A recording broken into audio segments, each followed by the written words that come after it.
अनुरोध और स्वागत है आपका हमारे खास पेशकश चुनावी चौसर में। चुनावी चौसर आज आप पहुंचा समस्तीपुर। ये कर्पूरी की धरती है, ये समाजवाद की धरती है, ये उस महान व्यक्ति की धरती है जिसने पूरे देश में, न केवल बिहार में, न केवल इस जिले में, बल्कि पूरे देश में ये बताया था कि राजनीति सियासत कैसे की जा सकती है। सियासत का मतलब वाकई समाज सेवा होता है। सियासत का मतलब अपना घर, अपना तिजोरी भरना नहीं होता है। ये कर्पूरी ठाकुर की धरती है। इसी धरती में पैदा हुए कर्पूरी ठाकुर ने सामाजिक इंजीनियरिंग का, सोशल इंजीनियरिंग का वो फॉर्मूला बनाया जिसके आधार पर आज तक बिहार में सरकारें आ रही है, सरकारें जा रही है। और संजोग देखिए, बिहार में आज जो सत्ता पर बैठे हैं, सत्ता पर फिर से आने के लिए, सत्ता में फिर से आने के लिए बेकरार हैं, या फिर जो सत्ता में बैठे लोगों को चुनौती दे रहे हैं, वो तमाम लोग कर्पूरी ठाकुर से जुड़े रहे हैं। कुछ कर्पूरी ठाकुर के चेले हैं, तो कुछ कर्पूरी ठाकुर के साथ लंबे समय तक काम कर चुके हैं। हम जेडीयू, हम आरजेडी, हम लोजपा, हम बीजेपी, तमाम पार्टियों की बात कर रहे हैं। ऐसे तमाम पार्टियां आज बिहार के चुनावी मैदान में खड़े हैं जिनका अटैचमेंट, जिनका संबंध कहीं न कहीं कर्पूरी ठाकुर से रहा है। तो उसी धरती पर चुनावी चौसर लेकर हम खड़े हैं। हम ये जानने आए हैं कि सियासी मिजाज कैसा है समस्तीपुर का। दरअसल समस्तीपुर चुनाव के नजरिए से, सियासत के नजरिए से बेहद अहम जगह है, बेहद अहम जिला है। यहां की सियासत अक्सर बिहार की सियासत की दिशा तय करती रही है। तो इसी धरती पर हम यहां मौजूद हैं। फिलहाल आज की बात करें तो कुछ दिन पहले पटना में जो नई नई दोस्ती हुई और पुरानी दोस्ती टूटी, उसने यहां के समीकरणों को भी उलटफेर कर दिया। यहां के समीकरणों में भी काफी बदलाव किया। आज की स्थिति कहें तो 9 विधायक समस्तीपुर जिले के, वो महागठबंधन, जो एक महागठबंधन बना है आरजेडी, जेडीयू और साथ में कांग्रेस का, उसके साथ है। एक बीजेपी के साथ है यहां पर विधायक, और बाकी दूसरी पार्टियां यहां पर अपना खाता खोलने के लिए, अपनी जड़ें जमाने के लिए संघर्ष कर रही है, कोशिश कर रही है। तो इसी माहौल में हम खड़े हैं समस्तीपुर में। हमारे साथ नेता है, हमारे साथ ढेर सारी जनता है। तमाम लोगों से हम बात करेंगे और ये जानेंगे कि आखिर समस्तीपुर में कौन सी ऐसी बात है, कौन सी ऐसी समस्याएं हैं जो चुनावी शोर में, नेताओं के दावों में, नेताओं के वादों में छिप गई है। जनता का दर्द क्या है, नेताओं का एजेंडा क्या है, तमाम चीजों को हम जानेंगे। हम सबसे पहले अपने मेहमानों का परिचय करा दें। हमारे साथ अख्तरुल इस्लाम शाहीन है, आरजेडी के विधायक हैं। शाहीन जी, आपका स्वागत है। सुशील चौधरी हमारे साथ हैं, बीजेपी के जिला अध्यक्ष। सुशील जी, आपका स्वागत हमारे कार्यक्रम में। और हमारे साथ शाहनवाज कैफी जी हैं, लोजपा के अखिलियत सेल के प्रदेश अध्यक्ष हैं। अजय जी हमारे साथ वाम पार्टियों का यहाँ पर प्रतिनिधित्व कर रहे हैं। अजय जी, आपका भी स्वागत है। मैं बता दें कि कभी समस्तीपुर जो वामपंथी पार्टियां हैं उनका भी गढ़ हुआ करता था। पिछले चुनाव तक यहाँ से सीपीएम के एक विधायक भी हुआ करते थे, लेकिन खैर जब 2010 का चुनाव हुआ तो इकलौते विधायक जो सीपीएम के थे वो चुनाव हार गए। अब आज की तारीख में फिर से लेफ्ट पार्टीज यहाँ पर, जिनका गठबंधन वहां हो चुका है, सीपीआई, सीपीएम और माले का, वो फिर से चुनौती देने को तैयार है। तो तमाम पार्टियां यहाँ पर है, तमाम पार्टियों के नेता हैं और जनता है हमारे साथ। हम इस तमाम मुद्दे पर चर्चा करेंगे। सबसे पहले बात की शुरुआत हम करते हैं अख्तरुल इस्लाम शाहीन से। शाहीन जी, पिछले चुनाव में हमें याद है आप कर्पूरी ठाकुर के पुत्र रामनाथ ठाकुर को हराकर आप विधायक बने थे। अब की स्थिति यह है कि जेडीयू आपके साथ है, आरजेडी और जेडीयू दोनों साथ है, समीकरण उलटफेर हो गए हैं। समस्तीपुर की सियासत में इस बार आपको क्या संभावना नजर आ रही है? पिछले चुनाव में समस्तीपुर की जनता जो जननायक कर्पूरी ठाकुर की विचारधारा से जुड़ी रही है, यहाँ की जनता ने मुझे आशीर्वाद दिया और मैं एक विधायक बना और विपक्ष का विधायक बना। और विपक्ष के विधायक रहने के बावजूद मैंने समस्तीपुर के क्षेत्र के विकास के लिए लगातार संघर्ष किया। निश्चित रूप से जब मैं विपक्ष में था, जब मैं नीतीश कुमार के खिलाफ सदन में बोलता था और क्षेत्र की समस्या को उठाता था, लेकिन मेरा दिल ये जरूर कहता था कि मैं विरोध तो कर रहा हूं नीतीश कुमार का, लेकिन निश्चित रूप से नीतीश कुमार ने भी अच्छा काम किया है। लेकिन कुछ सैद्धांतिक रूप से सैद्धांतिक रूप से हमारी पार्टी उस पार्टी के विरोध में थी। अरे शाहीन जी, आप अपनी व्यक्तिगत बात बताने लगे। अब तो जो होना था हो गया। अब तो लालू जी कहते हैं कि हमने गलती कर दिया नीतीश जी को। अभी लोकसभा चुनाव पिछले साल हुआ जी, और हम लोग 1% वोट से समस्तीपुर लोकसभा चुनाव में हम लोग हारे, या 2 सीटें दोनों हार गए लोकसभा चुनाव में। वही बता रहे हैं, 1% वोट की अंतर से समस्तीपुर लोकसभा सीट हम लोग हारे, जबकि हम अकेले कांग्रेस के साथ लड़ रहे थे। वहीं पर जनता दल यूनाइटेड 2 लाख वोट लाई, 2 लाख वोट लाई। अगर दोनों वोट को जोड़ देते हैं तो किसी विधानसभा में भारतीय जनता पार्टी का जो एनडीए का गठबंधन है समस्तीपुर में कहीं मुकाबले। अरे विधायक जी, हम जानते हैं कि आप विधायक हैं, लेकिन आप ये जानते होंगे कि राजनीति में कभी 2 और 2 4 नहीं होता है। राजनीति मैथ के फॉर्मूले पर तो चलती नहीं, राजनीति केमिस्ट्री होती है। आपको लगता है कि जो आरजेडी और जेडीयू का तालमेल हुआ, गठबंधन हुआ, तो दोनों के समर्थक हैं वो भी मिल जाएंगे और 2-2 4 हो जाएगा? देखिए, निश्चित रूप से पिछले लोकसभा चुनाव में जो देश में जो वर्तमान कांग्रेस सरकार थी, जो उस पर कुछ चार्जेस लगे थे, जिसका मीडिया के जरिए जन जन तक पहुंचा था, वर्तमान सरकार के खिलाफ जो केंद्रीय यूपीए 2 थी, एंटी इनकम्बेंसी था। आपको हम था और मोदी जी के पक्ष में एक वातावरण बना। शाहीन जी, हम पुरानी बात नहीं कर रहे, हम नई बात कर रहे हैं कि क्या 2 और 2 4 होगा समस्तीपुर में? निश्चित रूप से सारा कीर्तिमान टूटेगा। समस्तीपुर का 10 विधानसभा भारी अंतर से हमारी चलिए हम फिर से आएंगे। सुशील चौधरी जी हमारे साथ हैं। चौधरी जी ये कह रहे हैं, सुशील चौधरी जी ये कह रहे हैं कि 2 और 2 4 होगा। आपको क्या लगता है? आप पिछली दफा 1 सीट जीते, अब वो भी जेडीयू के साथ, तो फिर आप मौजूदा स्थिति आपकी 1 सीट की है यहाँ पर। आज की स्थिति में आप कहाँ पाते हैं अपने आप को? जेडीयू तो आपके साथ है नहीं, आपने नई दोस्ती लोजपा से की है, उपेंद्र कुशवाहा जी की पार्टी रालोसपा से की है और फिर हमसे की है। लेकिन आज की खबर आपको बता दें कि दिल्ली में आपकी बातचीत हो रही थी, वो बातचीत किसी निष्कर्ष पर निष्कर्ष नहीं निकल पाया, मांझी जी रूठ गए हैं। अब कल तक बातचीत चल गई है। ऐसी परिस्थिति में आप खड़े हैं जब आपका गठबंधन अभी तक सही तरीके से नहीं हो पा रहा है, क्या उम्मीद आपको नजर आती है इस चुनाव में? एजेंडा क्या है आपका इस जिले में? सर्वप्रथम मैं यह बतलाना चाहूंगा कि आपने कहा समस्तीपुर जिला जननायक कर्पूरी जी की धरती है। जी है तो, और जननायक कर्पूरी जी के सपनों को चकनाचूर आज जदयू वाले कर रहे हैं।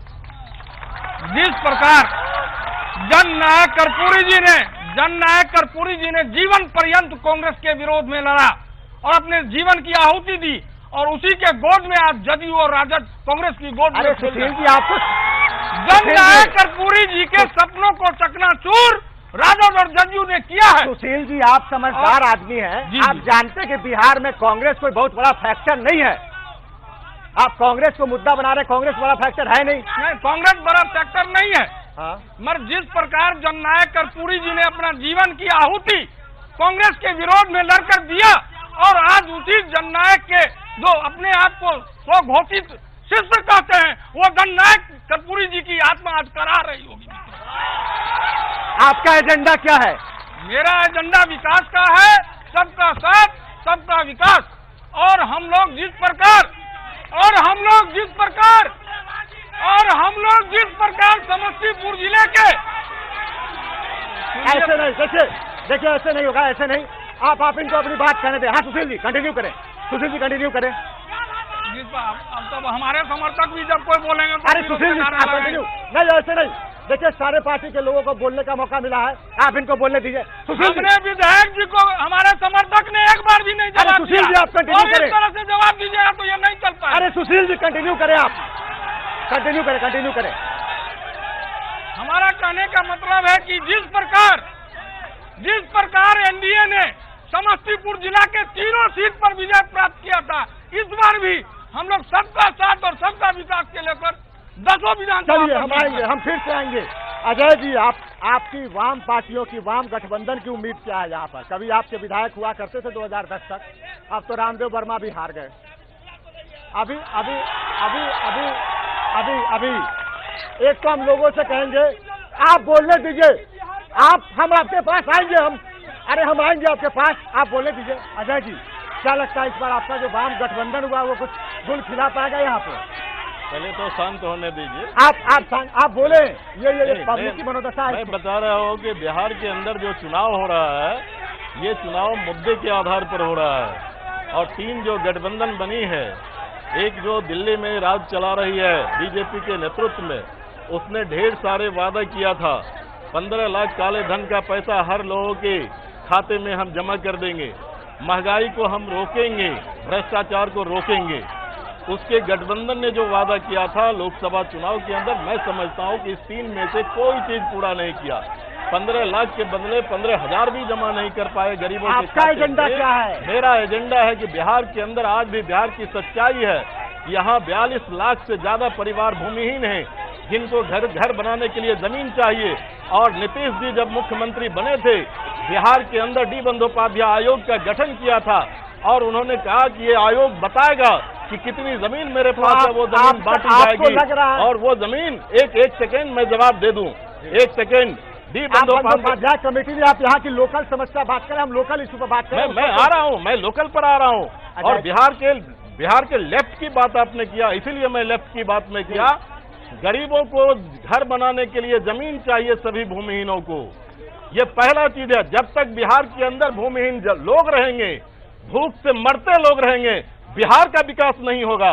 बिहार का विकास किसी कीमत पर हो नहीं सकता है। तो आपका एजेंडा? मेरा एजेंडा है कि आज समस्तीपुर जिले के अंदर हैं जो दिल्ली में राज कर रहे हैं और पटना में राज कर रहे हैं, 5 किलो गरीबों के लिए खाद्यान्न जो मिलता है, जो कानून आज बना है, हर इंसान को 5 किलो अनाज देने की बात क्या है, 5 किलो नहीं मिलता है, 4 किलो मिलता है। 13 रुपया के बदले 20 रुपया लिया जाता है और कोई उसको देखने वाला नहीं है। और गरीब का जब अनाज लूटा जाएगा, बिहार की तख्ता जो है पलटेगी, वाम के पक्ष में आएगा। ये अहम बात उन्होंने कही है। शाहनवाज काफी जी, एकदम संक्षेप में चाहेंगे, आप चूंकि बीजेपी के साथ हैं, आपका एजेंडा कुछ अलग है या वही एजेंडा जो बीजेपी का एजेंडा है? निश्चित रूप से हम विकास के साथ हैं, सबके विकास के साथ हैं। हमारे नेता आदरणीय रामविलास पासवान को दुनिया जानते हैं कि विकास पुत्र है। जिस विभाग को रामविलास पासवान ने छुआ है, विकास करके दिखाया है। रामविलास पासवान के बारे में शांत रहो। लोक जनशक्ति पार्टी का मानना है कि जितनी बातें कह रहे थे नीतीश की गोदी की बात, मैं साफ शब्दों में इसका खंडन करता हूं। और माफ करिएगा राष्ट्रीय जनता दल के लोग, अब बुरा नहीं मानिएगा, मैं आपसे मुखातिब हूं कि जो लोग आज चिल्ला रहे हो, 60 वर्षों तक हुकूमत किसकी रही? 60 वर्षों तक अल्पसंख्यक समुदाय अगर गुलाम रहा, दलितों से बदतर रहा। दोषी रामविलास नहीं है, नरेंद्र मोदी नहीं है।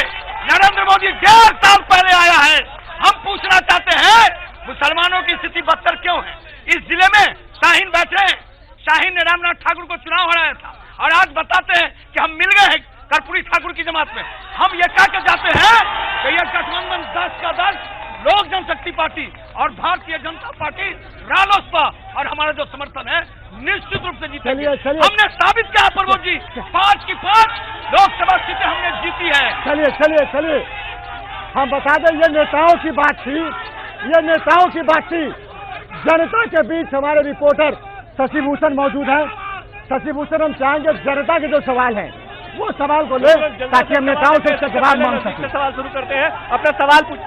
माननीय नगर विधायक जी से पूछना चाहेंगे, 2010 में यह वोट मांग रहे थे तो युवाओं से आह्वान किए थे, शिक्षित युवाओं से, कि समस्तीपुर में उद्योग धंधा होंगे, लेकिन वो 5 साल पुरने वाला है और यहाँ के बेरोजगार युवा जो है तो दूसरे शहर में जा रहे हैं, ठोकर खा रहे हैं। कोई भी युवाओं को कोई छोटा सा उद्योग धंधा नहीं हुआ, किस मुँह से शाहनवाज जी, हम आवाज नहीं सुन पा रहे हैं। आप हम पहले देखिए प्रमोद जी, यहाँ तो सवाल है कि बेरोजगारी एक बड़ा मुद्दा है। जो स्थानीय विधायक है उन्होंने रोजगार या फिर दूसरे अवसरों को पैदा करने के लिए क्या कुछ किया है? शाहीन जी, देखिए बेरोजगारी बड़ा मुद्दा है समस्तीपुर का। आप क्या उद्योग बंद है? राजेंद्र एग्रीकल्चर यूनिवर्सिटी है, लेकिन उसका फायदा किसको हो रहा है ये किसानों को पता नहीं है। आप क्या कोई मेडिकल कॉलेज नहीं है? आप क्या कोई इंजीनियरिंग कॉलेज नहीं है? ये और यहाँ के युवा हजारों की तादाद में हर साल पलायन करते पढ़ने के लिए, रोजगार के लिए। आपने क्या किया? ये सवाल जनता पूछ रही है।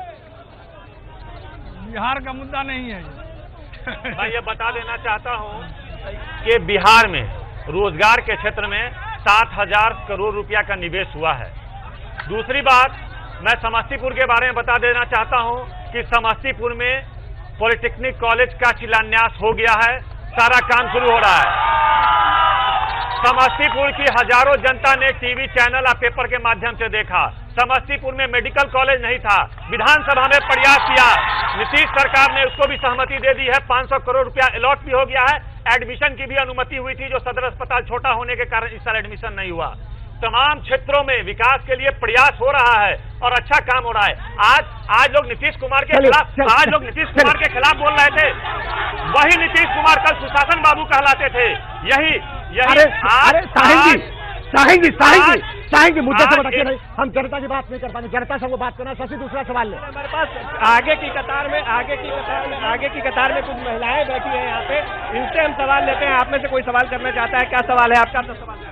हम यहाँ के विधायक जी से पूछना चाहते हैं कि जो यहाँ पे जो हमारी पार्टी के द्वारा, लेफ्ट के द्वारा, जिस समय 2008 में बिजली आंदोलन चल रही थी और हमारी पार्टी के लीडरों को जेल के अंदर बंद किया जा रहा था, उस समय आपकी आवाज कहाँ थी? आज जो हम बिजली की समस्या है प्रमोद जी, बिजली एक बड़ा मुद्दा है। मैं बताता हूँ जी, बिजली की समस्या पर हम चारों से जो चाहेंगे कि आप जवाब दें। ये बिजली की समस्या 2008 की बात कर रही थी, तब मैं विधायक नहीं था। एक बात, अरे भाई, सरकार आपकी थी ना, जिस सरकार के बारे में कह रहे हैं कि हमारी सरकार है, वही सरकार थी ना। तब हम विरोध में थे, तब सरकार इनकी थी। 2008 में इनकी सरकार थी। 2008 में इनकी सरकार थी।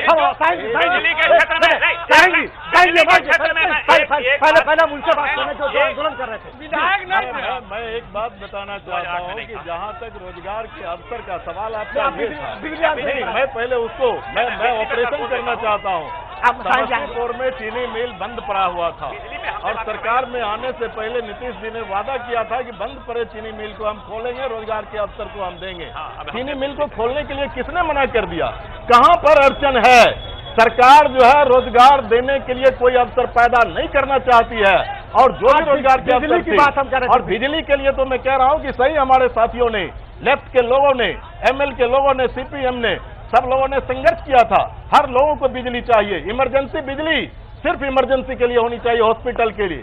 लेकिन यहाँ पर अफसरों के घर में इमरजेंसी बिजली जोड़ी गई, उसके खिलाफ आंदोलन चला, रोड जाम हुए, सड़क पर लोगों को गिरफ्तारी की गई। सरकार के लोग कहाँ थे? अरे सुशील चौधरी से मैं अपना पक्ष रखता हूँ। आप हमारे पहले नहीं, बिजली के इसके पक्ष के फेवर में मैं बोलना चाहता हूँ। अरे कि पूरे समस्तीपुर की जनता गवाह है कि बिजली में व्यापक सुधार हुआ है। आज समस्तीपुर शहर में 24 घंटे बिजली रहती है। किसी समस्तीपुर के जनता से पिछले 24 घंटे शहर में बिजली रहती है। ग्रामीण क्षेत्रों में 18 से 20 घंटे बिजली रहती है। अरे हम पूछ लेंगे, निश्चित रूप से बिजली का, अरे हम पूछ लेंगे सुशील चौधरी जी से किसी से पूछ लीजिए।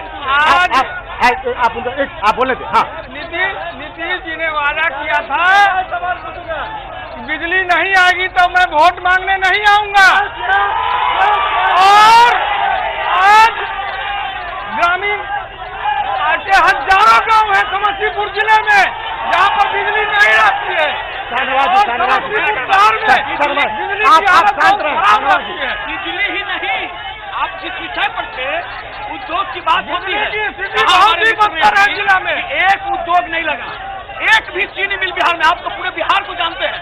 दरभंगा में अशोक पेपर मिल था, अशोक पेपर मिल को नीतीश कुमार ने बचवा दिया, और दरभंगा समस्तीपुर के चीनी मिल की स्थिति बिहार में एक भी इंडस्ट्री लगा क्या? हमारे नेता पूछते हैं तो उनको खराब लगता है। बताओ कि एक भी सुई का कारखाना लगा क्या? आप किस विकास की बात करते हो? आप अगर समीकरण की राजनीति से राजनीति करना चाहते हो तो होश ठंडा हो जाएगा। इस चुनाव में आके देखिए चल जाएगा, जनता का सवाल। शशि, दूसरा एक तरफ से हमने सवाल ले लिया है, दूसरे तरफ से एक सवाल लेता हूँ। आगे कुछ लोग बैठे हैं, क्या सवाल पूछना चाह रहे हैं? सवाल केवल सवाल, भाषण नहीं सवाल। सवाल शहनवाज कैफी साहब से है। सवाल पूछिए। सवाल, आप लोगों ने लालू यादव की सरकार को जंगल राज की सरकार की संज्ञा दी। हम लोग मानते हैं माने जंगल राज है, लेकिन 2002 में जो गुजरात का दंगा हुआ, नरेंद्र मोदी ने उसको क्या संज्ञा दीजिएगा?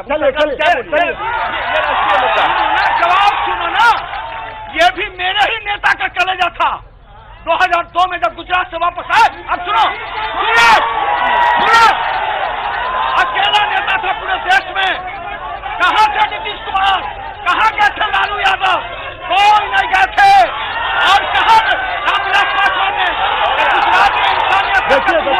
समस्तीपुर पर चर्चा करने आए हैं।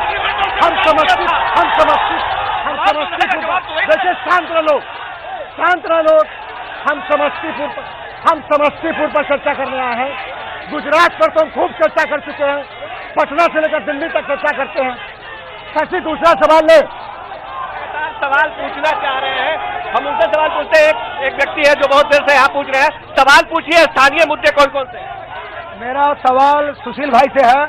मैं ये जानना चाहता हूँ, आप लोगों ने जो काले धन का वादा किया था, 15-15 लाख रुपया सबके जेब में डालने का वादा किया था, उसका क्या हुआ? हम इस सवाल का जवाब लेते हैं। यार, ये काला धन वाला बड़ा मामला यहाँ पर तूल पकड़ता, जहाँ जाते हैं वहाँ लोग सवाल पूछते। कुछ बताइए। काला धन एक्चुअली ये तो जनता दल यू कांग्रेस और राष्ट्रीय जनता दल के लोगों का एक सवाल बन गया है। हम काला धन की बात नहीं कर रहे। बिहार के 25 वर्ष का हिसाब दो। बिहार के 25 वर्ष में क्या हुआ? बिहार कहाँ चला गया? देखिए, काला धन आया है, वापस आएगा। देखिए चोर पकड़ा जाएगा, हमारी चोर पकड़ा जाएगा। समाचार 77 मेहमानों से हमारी भी कुछ मजबूरी है, वो हमको ब्रेक लेना है। काफी देर से हमारा प्रोड्यूसर हमें यहाँ पर कई छोटे से ब्रेक के बाद हम तुरंत हाजिर होते हैं। कहीं जाइएगा मत, हम तुरंत हाजिर होते हैं।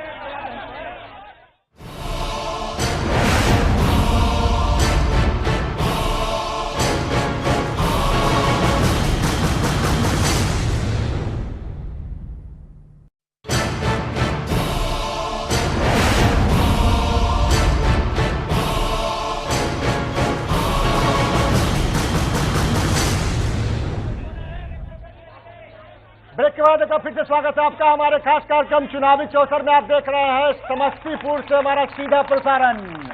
कर्पूरी की धरती है ये, समाजवादियों का गढ़। जानने की कोशिश कर रहे हैं कि इस दफा जनता का मिजाज क्या होगा, सियासत किस कर बैठेगी। ब्रेक पर जाने से पहले हम चर्चा कर रहे थे, ढेर सारे मेहमानों से ढेर सारी समस्याएं आ रही थी। हमारे साथ और भी मेहमान हैं।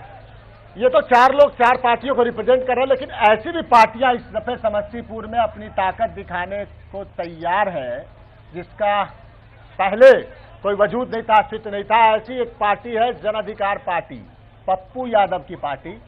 पप्पू यादव की पार्टी बेकरार है। पप्पू यादव यहाँ ताबड़तोड़ दौरे कर रहे हैं और उनकी पार्टी भी बेकरार है। समस्तीपुर में इस दफा अपनी हैसियत बताने को पप्पू यादव की पार्टी के प्रदेश अध्यक्ष अशोक वर्मा जी भी हमारे इस कार्यक्रम में मौजूद हैं। हम उनके पास चलते, साक्षी को कहेंगे हमारे संवाददाता कि अशोक वर्मा जी के पास जाएं और ये जानने की कोशिश करें कि उनका एजेंडा क्या होगा। अशोक वर्मा जी से पूछे। अशोक वर्मा जी हमारे साथ हैं प्रभु जी। और अशोक वर्मा जी, सीधे आपको क्या लगता है, जो राजनीतिक दल पहले से काम करते रहे, कहाँ कमी रह गई और इस बार एजेंडा क्या होगा चुनाव में? अभी तक जो भी राजनीतिक पार्टी है और यहाँ की जनता को जात पात में विश्वास, जिस पार्टी में जात पात हो, जात पात की राजनीति पर उस इससे पार्टी को परसरे देने की बात हो रही है। हम लोग तमाम जात पात में केवल अमीर और गरीब 2 ही जात के लोग हैं और गरीबों के भलाई के बारे में यहाँ कोई सोचने के लिए नहीं। जितने भी हमारे साथी बैठे हुए हैं, चाहे वो जेडीयू के आरजेडी के समर्थक है या बीजेपी के समर्थक है, किसी को भी विकास की चिंता नहीं है। किन्हीं लोगों को बिहार की चिंता नहीं है।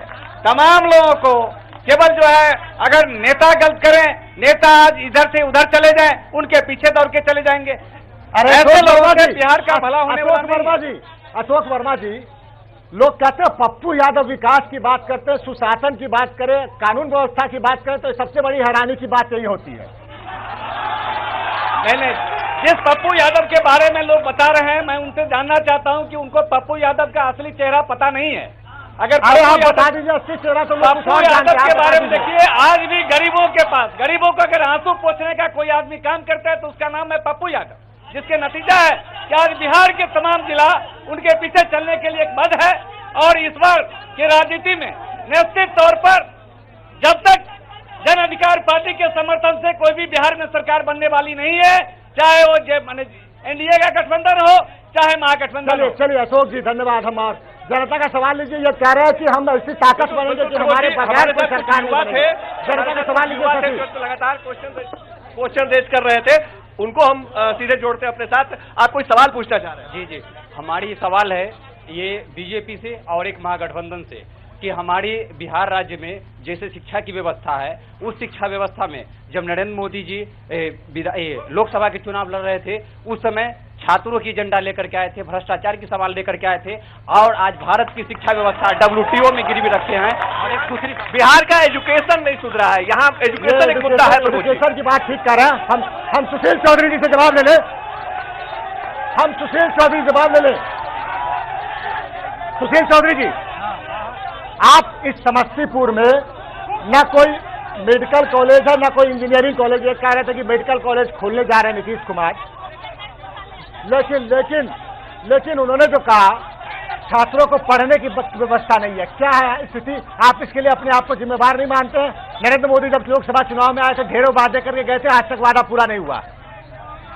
शिक्षा पूर्ण तरह से राज्य का विषय है, ये केंद्र का विषय नहीं है। आप क्यों घोषणा कर गए थे फिर? नहीं, बतला रहा हूँ। आप लोकसभा चुनाव में क्यों घोषणा? लोकसभा चुनाव के दौरान जो हमारे नवयुवकों के लिए जो हमारे माननीय प्रधानमंत्री नरेंद्र मोदी जी ने घोषणा की थी, उसको अक्षरशः जमीन पर उतारने का काम कर रहे हैं। 2 IIT, 1 एम्स और कई से शिक्षण संस्थानों को स्थापना करने के लिए बिहार में उन्होंने दो IIT और 1 एम्स स्थापना करने का वादा करते हैं। साहिन जी, एकदम संक्षेप में देखिए, बिहार की जनता यह जानना चाहती है कि नरेंद्र मोदी जी ने जो बिहार की जनता से वादा किया था उसे पूरा किया कि नहीं। बिहार की जनता से उन्होंने वादा किया था कि नौजवानों को रोजगार देंगे, उल्टा नियुक्ति पर रोक लगा दिया। उन्होंने कहा था काला धन लाएंगे, वो नहीं लाए। नरेंद्र मोदी उन्होंने कहा था जिस प्रकार स्किल डेवलपमेंट का काम कर रहे हैं, आप बोलते हैं, देखिए, और जिस प्रकार स्किल डेवलपमेंट के लिए कई जिलों को बिहार में चयन किया गया है, हम आएंगे। नरेंद्र मोदी ने स्किल डेवलपमेंट करने के लिए बिहार के अरे साहिन जी, ये चुनाव बिहार सरकार कामकाज से हो रहा है, तो उसमें आज पाकिस्तान हमारे 30 सैनिक। अरे आप पाकिस्तान कहाँ चले गए? चाइना भारतीय सीमा में प्रवेश कर गया। नरेंद्र मोदी जी ने जो वादा किया था, वो मूल रूप से 3 वादा किए थे। पहला वादा उन्होंने किया था कि उन वादों पर तो हम बाद में चर्चा कर रहे हैं। दूसरा, हम तो यहाँ के एजेंडा पर चर्चा कर रहे हैं। यहाँ के एजेंडे पर आ रहा हूँ। यहाँ उन्होंने कहा था, जब प्रारंजन की सभा में वो थे, प्रारंजन में उन्होंने कहा था कृषि आधारित उद्योग, तंबाकू का इलाका, तंबाकू आधारित उद्योग की स्थापना करेंगे। 1.5 साल हो गया, उनके लिए कोई एजेंडा है क्या? वो समस्तीपुर के युवाओं के लिए उनके पास रोजगार देने के लिए कोई एजेंडा नहीं है। ना उनके पास एजेंडा है, ना बिहार सरकार के लालू और नीतीश के पास एजेंडा है। एजेंडा दोनों में से किसी के पास युवाओं के लिए, रोजगार के लिए नहीं है और शिक्षा के लिए नहीं है। एक नौजवान सही सवाल उठाया था, बिहार के शिक्षा को चौपट कर दिया है। लालू जी ने 15 साल तक और नीतीश जी ने 10 साल तक शिक्षा को चौपट करके रख दिया। सीधा सवाल है कि हम तो 1.5 वर्ष में क्या करेंगे? हम आगे बता रहे हैं कि हम स्किल डेवलपमेंट चाहते हैं। हम चाहते हैं कि देश का जो बेरोजगार है, वो बेरोजगार निश्चित रूप से उसको रोजगार मिले, इसकी व्यवस्था में हम लगे। हम पूछना चाहते हैं आपके माध्यम से कि बड़ा शानदार सवाल है, 10 वर्ष का हिसाब दो ना। 10 वर्ष सत्ता में नीतीश जी रहे, इस प्रदेश के बेरोजगारों के लिए आपने क्या किया? इस प्रदेश की शिक्षा व्यवस्था चौपट है। दोषी कोई मोदी नहीं है, रामविलास नहीं है, पूरा हिसाब आपको देना होगा। 10 वर्ष में बिहार का 7 साल का हिसाब इनको भी देना पड़ेगा। एजुकेशन को कहाँ ले गए? इनको भी देना पड़ेगा। ए फॉर एप्पल कौन पढ़ाता है? कैसा टीचर आपने किया? आपने नियुक्ति जो की, जिस शिक्षकों की नियुक्ति की, उसमें कितने लोग मतलब जिनका सर्टिफिकेट खराब था, इसलिए सीधी बात के समर्थन से सीधी बात जी, अगर इनको जवाब देना है कि 10 वर्षों में क्या किया? 10 वर्षों में अपना भाजपा जिम्मेदार है। बच नहीं सकती। 10 वर्ष में सवाल ले। युवा से सवाल लिया था प्रभु जी, एक सीनियर सिटीजन से सवाल ले रहे हैं, एक सीनियर सिटीजन से सवाल ले रहे हैं। आप पूछिए, क्या सवाल पूछ रहे थे? हम शाहनवाज कैफी साहब से पूछना चाहते हैं कि वो हमारे रामविलास जी जो गए थे पाकिस्तान, तो वहाँ परवेज मुशर्रफ के सामने बोले थे, लोकल, ये सब बहुत डिबेट हो चुका है। वहाँ बोले आप थे बहुत डिबेट हो चुका है। अरे आप शशि लोकल सवाल में बहुत डिबेट हो चुका है। बिल्कुल, 2 सवाल ले लेते हैं। एक यहाँ से सवाल आ रहा था, एक यहाँ से सवाल आ रहा था। सवाल पूछिए, उनका सवाल आ गया है, आप सवाल पूछिए। हम ये चाहते हैं कि आप लोग जो ये होस्टिंग एंकरिंग करते हैं, आप सवाल पूछिए, समय जाया मत पूछते हैं, हम एक ईमानदारी से होना चाहिए सभी पार्टी को। सवाल पूछिए, हम बिल्कुल आपके बीच में हैं, सवाल पूछिए। सवाल क्या पूछे, सिर्फ सवाल ही सवाल है। आज तक क्या मोदी किए हैं देश के लिए? 15 महीने में क्या किए? 15 लाख का क्या किए? ये मोटे मुद्दे हैं, मोटे मुद्दे। प्रमोद जी मोटे मुद्दे। एक और सवाल है यहाँ पे, आप सवाल पूछे। सवाल पूछिए जी, मैं कैथी साहब से जानना चाहूंगा कि 2002 में जिस कलेजे की बात आपने की है कि मेरे नेता 56 इंच का कलेजा था कि उन्होंने बीजेपी से इस्तीफा दे दिया, तो जो मैं पूछ रहा हूं आपसे कि ये गुजरात का जो मुद्दा था, तो उस मुद्दे से आज क्यों हट गए? क्या नरेंद्र मोदी उनको आज बहुत अच्छे लग रहे हैं? ये पुराना जवाब देंगे। दूसरा सवाल सुनिए, दूसरे और सवाल स्थानीय सवाल। मैं नरेंद्र मोदी से पूछना चाहता हूं कि 15 लाख रुपया जो कहे थे आप कब मिलने वाला है? और इन्विटेशन है, इधर से एक सवाल लेते हैं, एक नया सवाल, स्थानीय सवाल, माइक छोड़िए, स्थानीय सवाल बताइए। लोकल सवाल हो तो पूछे। ये सवाल शुरू में हमारे बीजेपी के साथी कह रहे थे, ये धरती समाजवादी की धरती है और ये जदयू, आरजेडी और कांग्रेस जो है समाज, ये जननायक कर्पूरी ठाकुर के। अरे आप भाषण दे रहे हैं, आप सवाल पूछिए। काम नहीं करते हैं आप सवाल पूछिए, सवाल। एक और स्थानीय सवाल। हम इन तमाम लोगों से ये पूछना चाह रहे हैं कि कर्पूरी जी के इस धरती पर जिन्होंने राजनीतिक इस्तेमाल किया सब पार्टी, वो ऐसे नहीं है जो नहीं किया। चुनाव जीतने के बाद और अभी ये बंद चीनी मिल चालू होगा कि नहीं? ये बड़ा मुद्दा है, ये बड़ा मुद्दा है प्रमोद जी, ये बड़ा मुद्दा है। हम एक मिनट सुनिए सची, हम अब सब सारे मेहमानों को 20-20 सेकंड का समय देते हैं, हमारे पास समय कमी है। अजय जी से शुरू करेंगे। क्या चुनाव में आप आखिर तौर पर कहना चाहेंगे जनता के पास? 20 सेकंड का समय आपके पास। मैं चुनाव में जनता से ये अपील करना चाहता हूँ कि नरेंद्र मोदी ने जो वादा किया था, उसने अपने वादा को, बीजेपी ने अपने वादा को 1.5 साल में पूरा नहीं किया। और बिहार में जो दूसरी गठबंधन है, बड़े भाई छोटे भाई का, 25 साल में गरीबों के लिए कोई काम नहीं किया। इसलिए खाद्य सुरक्षा योजना और जमीन, डी बंदोपाध्याय आयोग और इसके बाद जो है अमीरदास आयोग को भंग करके अपराधियों को बचाने के लिए जो काम किया है, उसको बिहार की जनता सबक सिखाएगी और 10 सीट पर लेफ्ट जीतेगी। हमारे पास सुशील चौधरी है। सुशील चौधरी, 20 सेकंड का समय आपके पास है, क्या कहना चाहेंगे आप जनता से? नरेंद्र मोदी जी अपने सभी वादों पर खरे उतरे हैं और जिस प्रकार जितने भी विधानसभा चुनाव हुई है उसमें भारतीय जनता पार्टी सभी स्टेट दिल्ली को छोड़कर बड़ी बहुमत से जीती है और इस बार बिहार में भी एनडीए गठबंधन पूर्ण बहुमत से सरकार बनाने वाली है। धन्यवाद। शाहीन जी 20 सेकंड आपके पास है। नहीं, निश्चित रूप से मानसिक गुलामी से राष्ट्रीय जनता दल ने बिहार को आजाद किया है। अब आर्थिक गुलामी से आजाद कराने की लड़ाई हम लड़ रहे हैं। निश्चित रूप से नीतीश कुमार ने विकास का कीर्तिमान स्थापित किया है। पूरे बिहार की जनता नीतीश कुमार और लालू यादव के नेतृत्व के महागठबंधन के साथ है। पूरे बिहार में पूर्ण बहुमत हमारी होगी, मैं आपको विश्वास दिलाता हूँ। हमारे नेता रामविलास पासवान विकास पुत्र माने जाते हैं और निश्चित रूप से हमारी एनडीए की सरकार बनेगी तो हम इस प्रदेश में उद्योगों का जाल बिछाएंगे, बेरोजगारों के लिए रोजगार की व्यवस्था करेंगे और साथ साथ जो चारा घोटाला के लोग हैं उनके 10 वर्षों का घोटाला निकाल के। तो ये नेताओं की बात थी, ये जनता की बात भी आपने सुनी। समस्तीपुर का दुख दर्द क्या हम ये जानने आए थे, लेकिन नेताओं के नारों के शोर में ढेर सारी बातें दब गई। हम चाहते थे वो बातें आगे आती, वो बातें सामने आती। जो पॉलिटिकल पार्टीज हैं उनके सामने समस्तीपुर का एजेंडा सेट होता, लेकिन जो शोर का आलम है वो देख रहे हैं। फिलहाल चुनावी सौसर समस्तीपुर से यही समाप्त होता है। कल फिर मिलेंगे बेगूसराय में, तब तक के लिए दीजिए इजाजत। नमस्कार।